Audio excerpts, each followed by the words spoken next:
Let me just quickly go to Mohammed Kudus. He speaks for the National Communications Authority. He's the communications manager there. That's the National Petroleum Authority. I'm sorry about that. National Petroleum Authority. Now, Mohammed Abdul Kudus, let me say a very good morning to you and thank you very much for joining us on Inside Pages.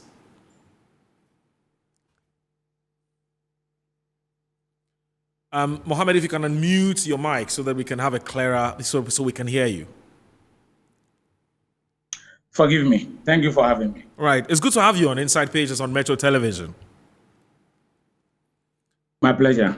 Now, first of all, what's been the NPA's own assessment of the current situation? I mean, yesterday, a lot of people go to their filling stations to buy fuel and they're told that there's no fuel. In some cases, there have been long queues. What's your own assessment? What are you picking up this morning in terms of whether the situation is beginning to normalize? Thank you very much. Let me say good morning to you. Good morning to your cherished viewers. So, as of the day before yesterday, that was on Thursday, we get the information that for many of the outlets, they were not having fuel for motorists who wanted to buy. And the story was becoming a little troubling. But after the calling off of the strike and the resumption of activities, things are beginning to pick up.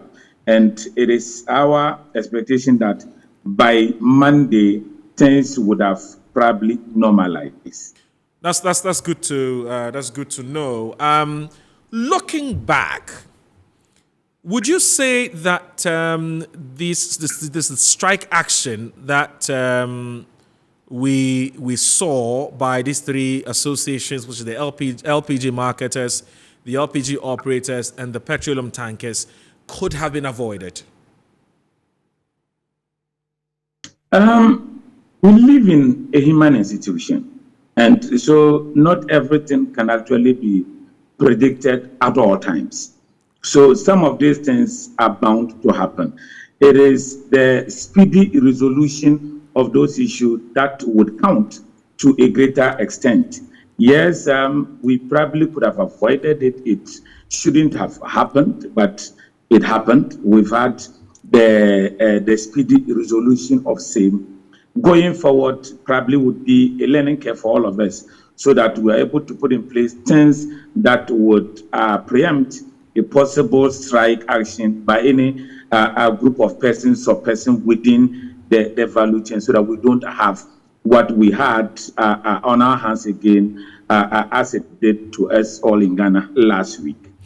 Now, there was, from the information that we picked, a high-ranking government officials meeting, which the NPA was also part. You met the striking associations, and it led to the suspension of the strike action. What went into the decision, or how were you able to get them to suspend the strike action, and what were some of the conditions that were placed before NPA on one side, government on the other side? Yes, I think largely the posturing and good faith of the chief executive of Nigeria Petroleum Authority, Sheikh Dr. Mustafa Abdul Hamid, actually helped us in all of this. You listen to the operators within the industry who had very kind words for him. Since his assumption into office, he had actually had an open door policy with them. He has regularly met with them. At no point has he turned his back on them. So when he met them, and in the words of the operators themselves, it took no lengthy time to really arrive at the decision to suspend the strike. And I think that we ought to be commending the leadership, and particularly the chief executive, for such wonderful posture and attitude that could actually invest a lot of confidence in the protractors who decided to call off the strike. So yes, the meeting was called and everybody put the issue on the table, even though it was not conclusive, but they could take the promise of the chief executive to town, and that was why immediately the strike was actually called off. The repercussion was becoming dire, and the situation was going to be that precarious for all of us, and we needed everything to be brought on board to be able to get the people back to work so that the product can continue to be out there for consumers to go and buy. You're suggesting that one of the key factors that help to deal with the situation has to do with the trustworthiness and the credibility of the NPA boss. That played a key role. How so? Oh, without a doubt. In fact, that is why I even referred to the comments of the people themselves. They heaped all these praises on him. And let me put it on record that I was not actually at the meeting. I was far away in Kumasi, and I'm still in Kumasi. And after the meeting, I engaged some of them on the media to speak to this particular matter, and they were actually pouring out these praises of him. And I though I wasn't there and I couldn't have been aware of what transpired, but I'm taking their words for it. And they had so many kind words for him, and I think that to a large extent that helped us in having, albeit a certain suspension to their strike, as we move ahead to see how we're going to be able to have a lasting solution so this does not come to hurt us again like it did the last 1 week. Now, the three striking associations had certain industry challenges. Now, key amongst these is the 6-year ban on granting operating licenses for newly constructed LPG service stations. Am I to safely assume that these key issues which they have raised have been resolved comprehensively, or it's come with some conditions? Okay, so the key one had to do with the suspension of the constructions, the suspension that came about after the atomic junction explosion, where government gave a directive through a cabinet, and the suspension had actually been in place since then till now. Thankfully, and to the good news, the suspension was lifted, and they were asked to, as it were, cross the T's and dot the I's so they can go back to their site and continue with the construction. So that has been very critical to the strike that they actually embarked upon. And another issue that they raised had to do with the challenges that the tracking and seal that we have on the BRFs, what we locally call tankers, actually having on their operations. And that was what we got to the table and discussed, and we all agreed that, okay, we can suspend the strike as we do further engagement to see what is it that actually should be re-engineered so that it brings a certain win-win situation for all of us. So the meeting is scheduled to come off again, God willing, on Monday, where the technical people behind the service for which the drivers are complaining about would be part of the meeting. So we would have a give and take. They give what is it that is their issue, and then the service provider try to explain to them why the things are there. And if we all agree that there should be a certain re-engineering, we all look at it. The National Petroleum Authority is not just out there to inconvenience the drivers. It is for the good and safety of the industry and system, so that at the end of it, everybody gets a certain satisfaction for the service for which he's actually being paid for. The MPA would be satisfied that the system is that good. People's products are being protected, safety is guaranteed, and then the drivers for the employment that they are in are able to also protect it, because you need to prove to your owner that you're up to the tax and you are doing everything above board, so your owner would continue to keep you in employment. So we're doing all of this and minded by this. And when there is a need to have a discussion or to go back to the table to look at one or two things, I think that it is only proper and fair that we accept that. And that is why I said the chief executive has actually operated with an open door policy. He is available anytime that an issue is brought for discussion. And so Monday would reconvene, we'll look at the issues again, and then hopefully we'll be able to make a lot more progress towards a permanent resolution to the issues that they've raised. Okay, I said that the tanker operators are with me in the studio, and I'm going to be asking them how they feel about the sealing and the tracking policy. But before that, because this was a policy that was introduced by the NPA, kindly help us appreciate the background to the introduction of this policy and how you, when I say you, I mean the NPA itself, has been monitoring progress in terms of whether it is delivering or it is actually achieving the very objective for why that policy was introduced in the first place. So kindly educate us briefly, and then I'll come back to those who are being affected. I'm talking about the policy actors, to ask them how they feel about this policy. Why wasn't it introduced in the first place? So you're talking the policy here in the trackers and the trackers and the sealing, absolutely. Okay. So it's a learning curve, and we all try to, as it were, adopt mechanisms and processes that would enhance our work.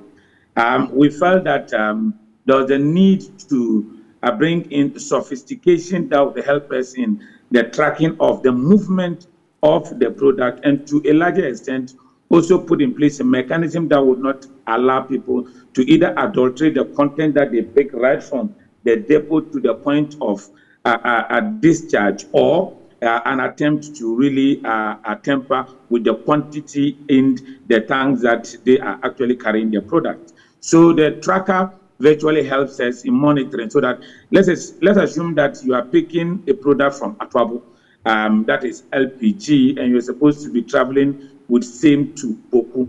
You don't come back and you don't go deposit it in Techima, then come and tell us that you really went as far as Boku, because there is a certain calculation that goes into the payment of the transport, and that is mainly the distance. So the tracking helps us to actually agree with you that the distance for which was stated in your way bill actually was covered. That's one.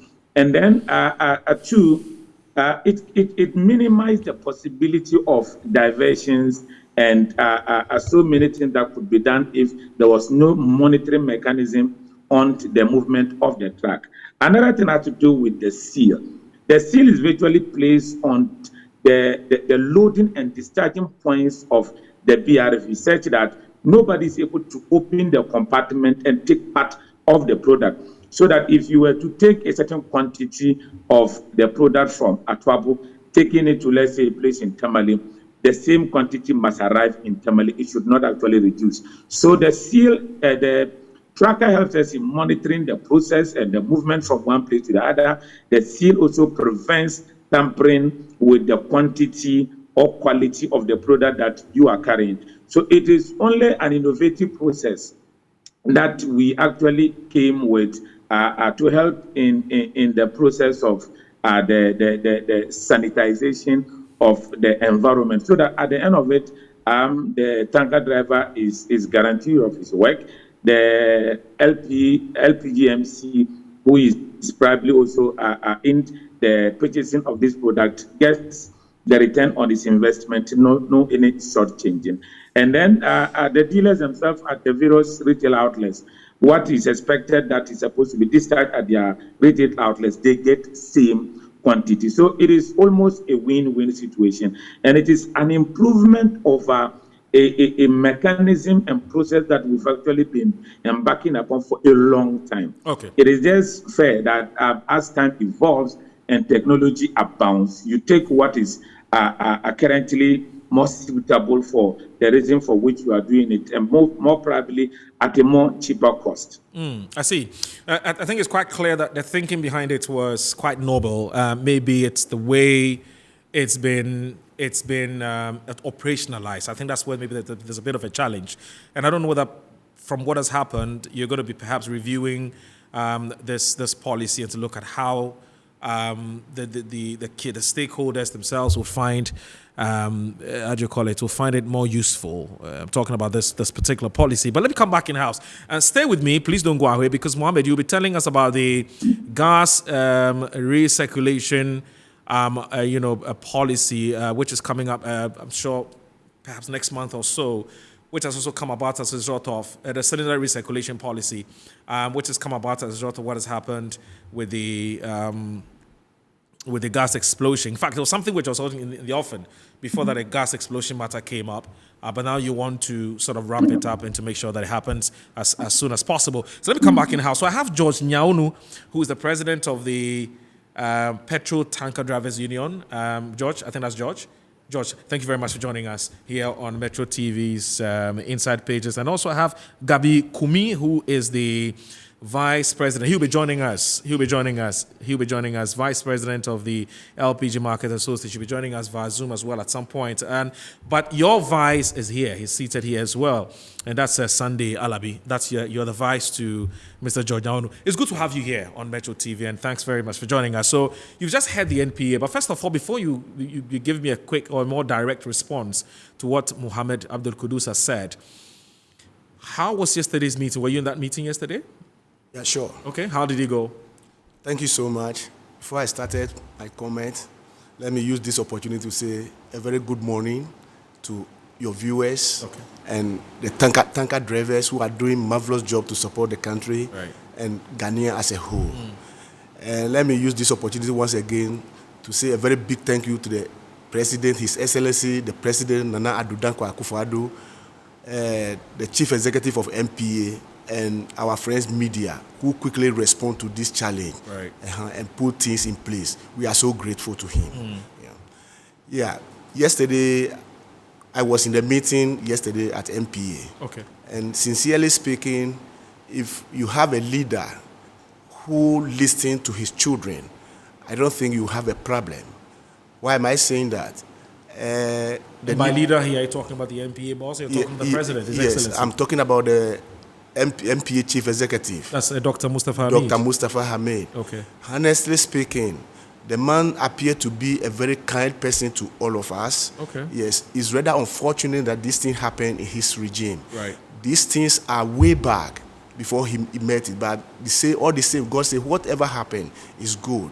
So let me give credit to the Chief Executive of MPA for his marvelous job, the way he appeared before us, the way he talked. It lets the meeting comes smoothly. Within the shortest time, we were done. I see. Yeah. I see. So, but what were the key issues that you raised in that meeting, and were those issues addressed? Yeah.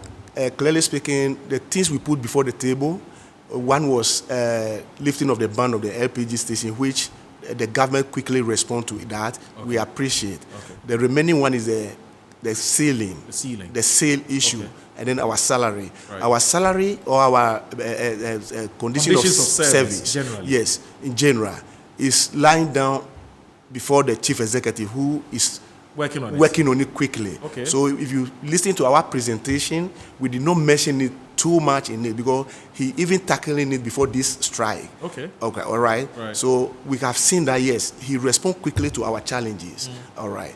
So what is it about your conditions of service? Is it your salaries are bad? Yes. Clearly speaking, a hazardous petroleum tanker driver who carried this volume of petroleum product across the country, when we mention our salary to Ghanaians, in today's condition. How much are you being paid? Yeah, how much is your salary? The highest salary tanker drivers earn is 1,700, way back 2017. 1,700 Ghana cedis? 1,700, and even some people are earning 300, some people are earning 500 Ghana cedis. No, this is not true. No, this can't be true. Okay, we are live. 300 Ghana cedis for some of your members. We are live in on your program. Ghanaians are listening, tanker drivers are listening. If you have chance after this, you can open the phone line for the drivers themselves to call and testify to you. 300 Ghana cedis. I'm a Christian, and I will not lie before the God that I worship. Some are even not paying at all. That's interesting. Yeah, that's the truth. And the highest, a petrol tanker driver would end, as you're telling us, it's 1,700. Yeah, that is the minimum agreement way back 2017. All right. And it hasn't been reviewed. No, not yet. That is what the new chief executive Takere said. No, something must be done about it. Wow. Yeah. I'm wondering. Anyway, we'll come back to this conditions of service matter. But you're saying salary. That's one. Yeah. Two. The sealing of the truck. Okay. Okay, after loading. Right. Yes. The sale is something that comes to stay. Yes. Which we are not against it. In principle. Exactly. So far as I'm concerned, no tanker driver kick against the sale. But the way the system is operating, that is what we are talking about. If something must be done about it, okay, then they should do something about it. Otherwise, it's taking most of our drivers out of job. But the seal is just supposed to make sure that if you've picked 1 liter, you deliver 1 liter. Yeah. Don't tamper with the product. Okay, how is that a problem? Okay, thank you so much. So when you move from say Accra to Kumasi, you carry 2 liters from Accra. You're going to Kumasi. Make sure you deliver 2 liters. That is it. How is that a problem? Okay, thank you so much. We need to face the fact. Okay. Authorities need to tell us, the public, the truth. Yes. We have two gadgets which we use. One is volumetry sensor, and then the seal, the tracking seal. The tracking seal they are talking about doesn't give volume. It doesn't show any volume. Sincerely speaking, the tracking seal only track the truck, the location of the truck, wherever the truck is. But it doesn't track the product in the car to know the quantity put in the bag. It doesn't do that.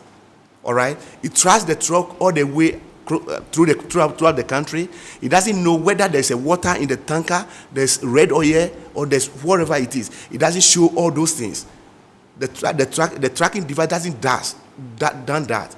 The only thing he does is to track the truck. That is the only thing the tracking device does. The other one at Santo gave you the right quantity of petroleum product you loaded into your bag. So when you are taking 1 spoon from out of it, it shows that you are taking 1 spoon out of the product. You get me? Yes. You get what I mean? Yes. Now, it ended up, that one is in the system. And we were using that one before this new tracker cam. Right. You get the point? So it ended up that MPA said we should go and remove the old tracking, the volumetry sensor. Because this is not effective. That, I don't know. That is their Well, opinion. the reason they want to change is because it's not effective. We are not against it. Okay. But what we know is for that particular tracker, okay, sensor, when we are loading, even right under the gantry, Yes. if the meter load you under delivery, it records it. Okay. For you, the driver, to know that the quantity given to you is not up to what they're supposed to give you. True. But they said they don't want that one. Okay. We should remove it. When authorities speak, you have nothing to say. Right. We agree. Okay. They bring this one. But this one, we studied it about 2 years now. We realized, no, something wrong somewhere. Okay. They need to do something about it. What again. was wrong? Yes. What was wrong is it records tempering. That is the final word, generate, tempering. Okay. Okay. We all know we are drivers. We are not too much educated, but we know when the word tempering mean you temper something. Mm-hmm. So the tracker should come out to tell us exactly what we have tempered. Okay. You get the point? Okay. Because the seal is on the bag, and then at the discharging mouth. Yes. You get the point? Yes. So when I tempered it, it shows that I tempered it. Okay. Meanwhile, the product is in the bag. It's supposed to tell us that, okay, you tempered the product in the bag. Oh. It doesn't generate this result. Report to tell you that, okay, you tempered 2 liters of the product, you tempered 5 liters of the product. It just says it's been tampered with. Tempered whatever with. that means. Exactly. So when it gives indication that tempered, all right, then you see they have a control room at MPA, okay, and people are monitoring. You get the point? So when it comes out at tempering, then they will call you the driver or your transporter. And sanction you. And sanction you. Then what buffer us more is, yes, we are human beings. We will not sit down here. There are bad nuts amongst you. We will not sit down here and say, all the tanker drivers we are controlling are 100%. We are human beings. Yes. We have to be fair to Ghanaians. Right. Assuming allegedly tempering happened on one particular tanker, and your transporter is having 30 or 50 tankers. They end up burning the whole tankers for 1 month without work. Oh, I see. You get the point? And we are saying no. Even in your various institutions, all right, even somebody who is before the computer can make a mistake, an error. So when it happened that way, do you end up burning the whole workers? No. You didn't know to burn the whole workers. Deal with a specific person. Exactly. Who's facing the problem. Exactly. Don't rope all of us in. Exactly.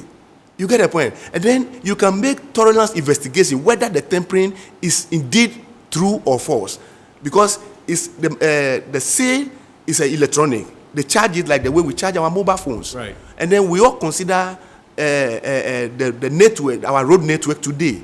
You get the point. So consider the volume of the tanker on the road, shaking, going up and down. You get the point. So you need to make thorough investigation and see whether the tampering you are talking about, indeed, the product, the driver has tampered with the product.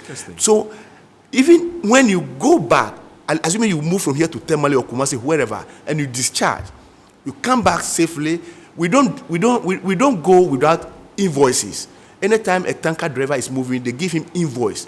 Okay, with the product that he's carrying, the capacity, the quantity he's carrying, they give him invoice. Yes. So when you discharge to the dealer or whoever, if he certifies, he signs that the product is okay. Yes. When the dealer signs the product that is okay, and you bring the paper, once the tracker record tampering, you end up being sanctioned.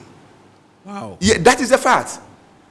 And sanction means what? You lose your job? Yeah, sanction. Or you lose your salary? See, or suspended? Okay, fine. I will explain to you. Okay. We were employed by our transporters directly. Yes. All right. So any transporter or a businessman want to be in business all the time. Absolutely. Yes. So the moment they record you, all right, as tampering, okay, because he don't want to lose his job, he want to do something for authorities to see that he's not inside with you. Oh. Simply because, yes, we agree. The transporter bought the truck for us. He's not on the road with us. Whatever happened on the road, transporter has nothing to do with that. I see. You get the point. So if any sanction will come, it comes to the driver. But we need to make sure the sanction we are talking about come in the right place. Okay. All right. So when it happened that way, the transporter end up arresting the driver to police station. Okay. Whether there's real shortage or not, once the machine indicates. No, but even if but before the sanction takes place, and maybe when I speak to Mohammed, he will help us explain how these things are done. But even when you are allegedly caught tampering with a product, doesn't, for instance, the MPA investigate a bit further to find it, to ascertain, for instance, what's the nature of the tampering, whether it's actually you are the one, you are the one who's responsible for it before whatever punitive actions or decisions are taken. Doesn't that happen? No, not at all. Happen. Not at all. So, Mr. John Nyaunu drove a car from Accra to Nsawam. Okay. You took 2 liters from Accra. You got to Nsawam, and we realized that it's 1.8 liters, not 2 liters. Yeah.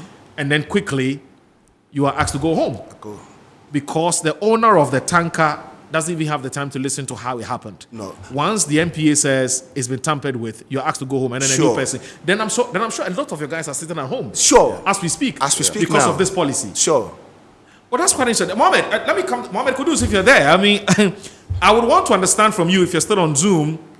Mohammed, are you there? Okay, good. Yes, I'm there. I'm good. here. Yeah. So Mohammed, help us understand how this policy measure operates. So how does the MPA, for instance, get to tell that a product has been tampered with? And when you discover that the product has been tampered or the tank has been discovered with, what are the processes you go through in arriving at who exactly is responsible? And how do you go about punishing that or sanctioning that particular person? Educate us on that. Thank you very much. I've listened to the issues that he has raised, and he mentioned the blanket punishment of meted out to their marketing the marketing company or the transporting company if one particular person is cited for anything untoward. My briefing is that this is something that happened once about a year or 2 ago, and it was for a good reason. there appeared to have been a certain preponderance of the issue by particular transporting company. And to really clean up the system and be able to bring everybody online, that particular decision was taken, and it has since sanitized the system. What now happens is that when the system detects that a particular seal is being tampered with by a PRV that is transporting the product, the system immediately flags it, and then it sends a query for an explanation to be given why that tampering was attempted or being done. The report is subsequently generated, and that report is given to the owners who put these drivers in operation. So it is not as if the sanction is taken directly by the National Petroleum Authority. Okay. The report is only sanction. It identifies that A, B, C have done this thing that our system has suspected that something untoward was being done. The decision ultimately then becomes that of the owner of the PRV or the employer of the tanker driver, not necessarily the National Petroleum Authority. But that is why I said that the meeting that we're going to be having next week would be good for all of us. The operators of the system would be in the meeting. The tanker drivers would repeat their issues. They would also give the reason for which the system behaves in the manner that it behaves, so that going forward, if there's a need for us to do a certain re-engineering, that would bring a win-win situation for all of it will. So obviously our meeting on Monday is very critical, and I believe that when we meet on Monday, these discussions would come back again and would have a conclusion on that. But we'll probably be taking it further, because as it is, we have a chief executive who is trying to operate a certain transparent administration, an open door policy as I stated from the beginning. And so we want to not just keep the conversation with the drivers or with the owners, would want to equally keep the conversation with the media, who would be able to feed your public. So at the appropriate time, we'll be bringing you the media to help understand how the system works, so that we all would have the education, and where we need to agree or disagree, we can do that going forward. But I think that the meeting on Monday would actually come handy following the complaints that they are raising. But at least you agree that there are some practical challenges that needs fine-tuning. Oh, I'm not rubbishing their claims, but like I said, I'm not properly situated to be able to respond directly at that. That is why the technical operators would be available. So we all listen to the issues and then look at the way forward. Okay, let me come back to you, the Vice. Now, you decided to go on strike, and you've called a strike. You said you've suspended the strike. What do you mean you've suspended the strike? Okay. Good morning. I want to greet your wonderful viewers. Yeah. And take this opportunity to greet all our branch executives for their wonderful work being done, the gas leadership, the bulk leadership, and then the GOEL leadership. We've suspended the strike, meaning that the issues have not been addressed very well. Hey. Yes. Really? Yes. Because one, the ban has been lifted. There are 3 issues that we put out there. Yes. But we should know that, if you have many issues, you cannot put all out there. You need to pick the key ones so that the public would understand you. So there are many issues more than these 3 that we tabled yesterday at the meeting. That is why this meeting was scheduled for on Monday, so that we will address all the issues. So we gave 1 month, but the chief executive said there are issues they need to attend to, there are things they need to attend to, so she extended it to 2 months. Okay. So that by 30th September, if not solved, then we can bring it back. Okay. That is why we said we suspended. As my chairman rightly said, I want to speak briefly on the tracking device issue. Device matter, okay. Yeah. You see, this volumetric sensor that we are talking about, that one gives vivid records. I'm happy Kudu says that technology is improving, so you need to choose the best one and then the one that is affordable. The reason why they are kicking the old one, or they want to go with this one, means that The old one is expensive.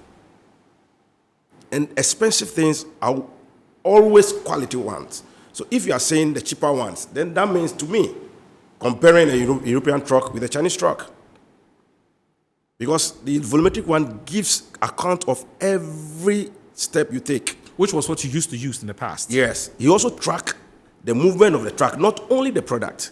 So if they are saying because of the tracking of the truck, that's why they brought the ceiling, it's wrong.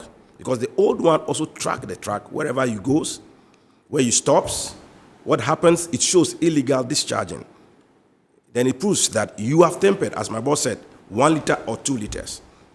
But this one, that is tempering, uses network. You can be using your phone. There will be network on it, but we'll call it failure. The phone cannot be reached. Yes. That's exactly what happens to this electronic ceiling. Okay. If you enters into a place that there's no network, it sends signals. So those signals also is used or be mentioned as tempering. Oh. So I am saying here that Which is no fault of yours. this is not fault of us. And then this device, when they show you very well, you see that when you are opening the seal, it shows disarmed. If you are sealing again, it shows armed. So when a driver wants in a quote that they used to say all the time that we peel free fuel, they want to take some of the product. It disarmed and armed within 1 minute. Disarmed and armed in 30 seconds. Disarmed and armed in 2 minutes. What kind of product that a driver can take out of the product within 2 minutes, within 30 seconds, within 1 minute? This is what we are talking about. All the records are there. So if you can prove to me that disarmed and armed within 1 hour in 30 minutes, then you are talking to me. Okay. But if you are saying disarmed and armed within 5 to 30 seconds, you're not telling me anything. Right. Nothing can be done. Okay. Those are the things we are talking about. As he said, they are not sanctioning the transporters, but they send signal to them. Way back, they were sanctioning them, as Kudu said. Now, the transporter wants to keep his business, as my boss says. So he wants to do something to let you know that I am in charge of my drivers. So if this driver, you are sending a signal that is tempering, then I'm setting this driver aside. Then the business can go on. Okay. Without doing that, because MPO just send a message to them, this truck has tempered. We need your response. Right. So in that response, the transporter will say, okay, because of this, I have set the driver aside. Okay. So this is what is affecting our drivers. So it's not like, you see, the volumetric one to some year, last year, we heard that there was a adulteration at Bust. Yes. The volumetric one can't see the adulteration Okay. because volumetric one shows when you are taking some product out of it. So let's say you loaded from depot 1 and you've packed somewhere which is not a depot and 5,000 liters is off it. And then another 5,000 has been added before the truck is moving. Tells you that the driver has taken something out and has added something in. The volumetric can detect that one, but this electronic seal cannot detect it. Okay. So we are not against the volumetric, but the way it is working, if truly we want a best result, then the volumetric is the best. The electronic can work, because when we started, they told us that the volumetric will work parallel with the electronics. But as we speak, they are taking off the volumetric and using the electronics. I can also say that they are helping the depots where we load to surcharge us. Because when after loading, the driver cannot know. With the steamer, will know. But the right volume to challenge them is the volumetric that can give it to us. The OMCs have the software. They have access to it. So after loading, the OMCs check, oh, I've loaded truck A, B, C. Let me check before the truck moves out of the depot. But with the electronics, the OMCs cannot check whether the trucks have been loaded accurately or not. These are the challenges of these two. Okay. We are not campaigning for any company to bring his device in, but we want to say that if we want the best practice, then the volumetric is the best. But if you say, let's use the two, yes, let's use the two, but you cannot condemn one and put two. There's a saying that The mad woman that sleeps in the market Yeah. knows the market better than whoever comes to trade in the market. True. Because he's always at the market. He knows what goes in the market. He knows what comes out in the market. And you see, it looks as if when the drivers are talking, they don't listen to them. Okay. Because there's a saying, quote unquote, common drivers. Right. A tanker driver knows the petroleum product better than a petrochemical engineer. Okay. Because a petrochemical engineer has to take the products to the lab That's to true. know whether it's adulterated or not. Yeah. By tanker driver, by seeing it alone, by putting his fingers into the product, knows that the product is adulterated or not. Okay. So we want to play with them. Going forward, when we bring certain things on board, they should listen. Okay. Because when the electronic seal was coming, issues came about. We started the processes before my boss traveled to US. Okay. There were hula baloos that he has taken money from the MPA and went out the country so that they can pass the electronic seal, which is false. This is false. Because we tabled all these challenges before he started. Okay. As he said, government policy, you cannot kick against it. We allow it to come. These are the challenges. Let's address the challenges. Let's see the best practice. As at last week, or last month, 76 drivers at home. As of yesterday, I checked 115 drivers at home because of these situations. That's interesting. How many are you really? I mean, what's the number of what's the size of your association? We are about 8,000 and counting. 8,000 and counting. Yeah. Wow. Let me. So I'll come back to you. Let me because Mohammed has to leave us now. Mohammed, I want to believe you're still on. Okay, so Yeah, Mohammed, I'm yes. with you. Now, briefly, before you take leave of us, because my understanding is that you have some other engagement. My understanding is that the MPA is announcing plans. In fact, you've announced plans to roll out the cylinder recirculation module policy. What is this policy and how is it going to work? Okay, thank you very much. The policy is basically to put ahead of itself issues of safety and security of all of us, the operators, the consumers, and everybody are within the space. So it is going to be in such a way that a lot of the filling points that we have today, where you pick your cylinder to go and buy your gas, would be converted into exchange points. A lot of them would be converted into exchange points. So these exchange points would be taking the filled cylinders from bottling plants that would be miles away from the center of town or probably far away from places of residence, so that we're able to minimize any potential danger anytime there is this explosion like the one we registered the last time at Atomic Junction.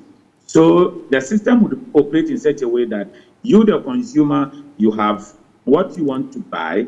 You would come to the exchange point, deposit your cylinder, pick a filled one.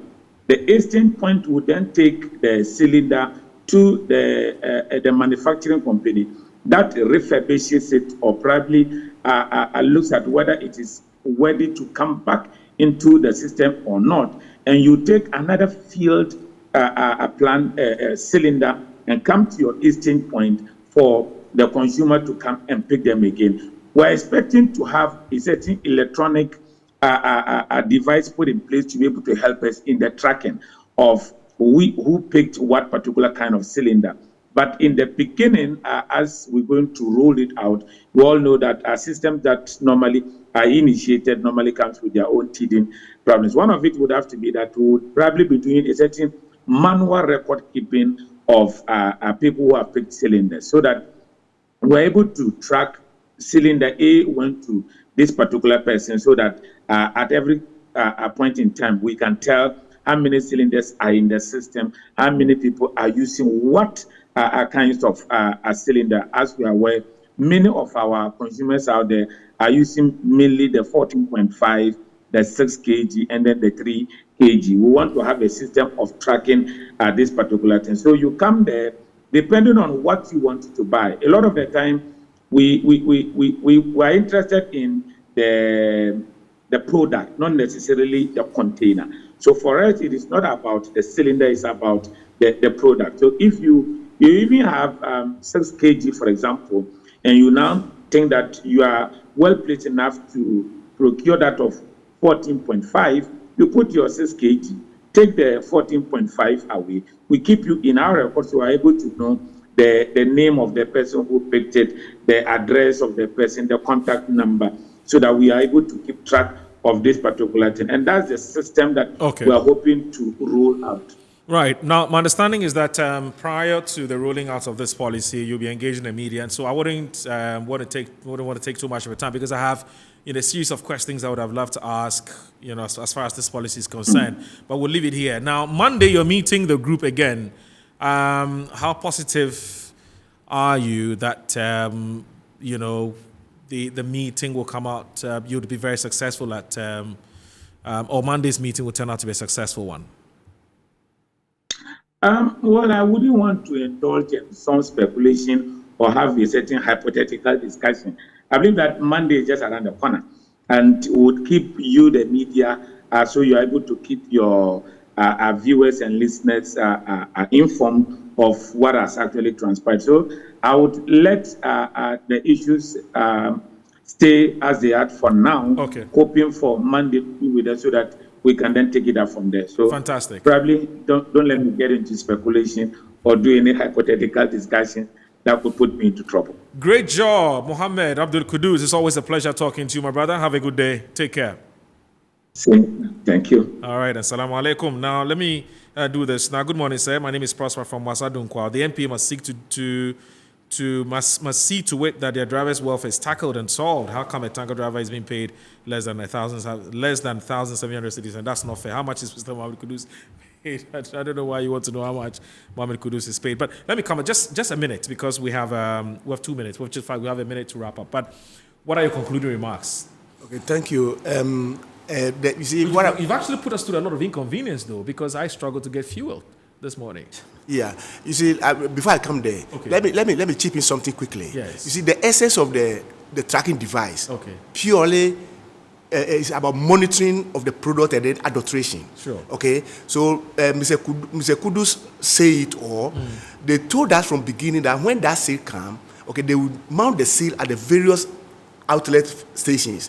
So that in case they load you from here to Bolga, you make sure you send the product directly to Bolga. You get a point. But it end up fixing on the trucks. Oh, I get it. You see the technique. Now, what we are saying is, if we have evidence, all right, showing clearly that our various transporters, most of them have their filling stations in their yards. So after loading, wherever you are going, you come back to the yard, and then they give you fuel. Some of the trucks will even be in the gantry loading, and the machine will give signal that's tempering. You see the challenges. And then you're exactly, which the chief executive of MPA is not aware. Yes. Okay, he's not aware. Truly speaking, he's not aware. So as we put all those challenges before, he said, no, there's something must be done about it. We are not kicking against it. So those people or customers who went to the filling station without fuel, it is not our intention to even punish Ghanaians. We are all Ghanaians. We also use gas. We use fuel as well. But something is going wrong. You see, most of the tanker drivers are even sleeping in a wooden structure. Oh, that's not Today, as I speak to you, all right, how much do we pay a month? You get the point. The tanker owners. So that's the conditions of service. Exactly. The tanker owners, not all of them refuse to pay. Most of them are paying. So I would like to appeal to the authorities. And then before I go quickly, I know your time is running. Your time is running quickly. It's very important for me to say. You see, if you are a leader, and then there's a problem between your children, you must know how to get in and then handle it. There's this thing. I'm saying this directly to his honorable energy minister.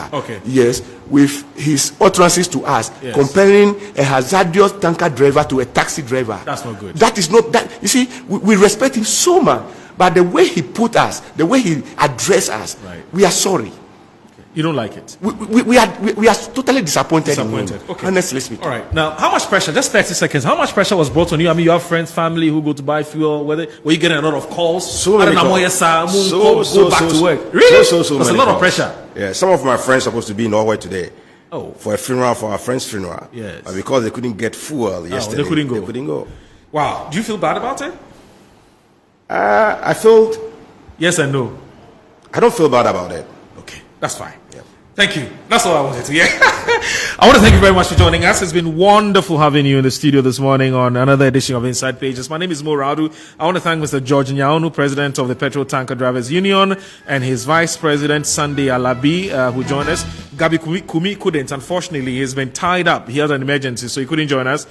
He is the Vice President of the LPG Marketers Association. Also, Mohammed Abdul Kudus of the MPA. Thank you very much for joining us. I also want to thank the production team for a yeoman's job. The production team led by Mohammed Abdullah and supported by Derek Adote, and also the technical team. Thank you very much. Once again, my name is Moradu. Thanks for watching. Have a great weekend. Bye-bye.